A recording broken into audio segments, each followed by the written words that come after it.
बिस्मिल्लाहिर्रहमानिर्रहीम। अस्सलाम वालेकुम नाज़रीन, HRJDO न्यूज़ के साथ मैं हूं अली जाफरी सोलंकी और मैं हूं किरण सुमरो। सबसे पहले खास खबर। चीन पाकिस्तान का पक्का हामी और साबित कदम दोस्त है। दोनों ममालिक की शराकत दारी ने वक्त की हर आजमाइश का मुकाबला किया।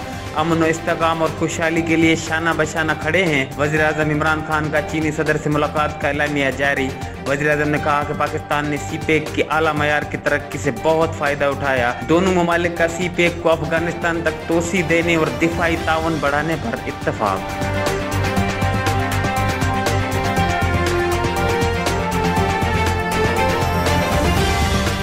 शायकीन क्रिकेट के लिए बड़ी खुशखबरी। लाहौर में PCL के मैचेस में 50% शायकीन को स्टेडियम आने की इजाजत। 16 फरवरी से 100% शायकीन मैच देख सकेंगे। बच्चों को भी मैच देखने की इजाजत।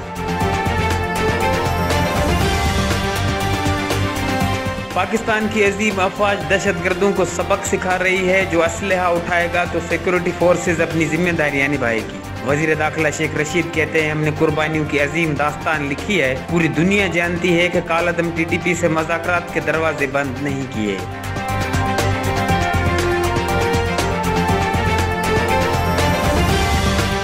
इस्लामाबाद में कोरोना PCR टेस्ट की कीमत मुकर्रर। 3 कंपनियों के किट से टेस्ट 5000 रुपए में होगा। बाकी तमाम किट से टेस्ट की कीमत 3500 रुपए मुकर्रर। HRJD न्यूज़ से अब तक के लिए बस इतना ही। मज़ीद खबरों और अपडेट्स के लिए विजिट करें हमारा YouTube चैनल HRJDO न्यूज़।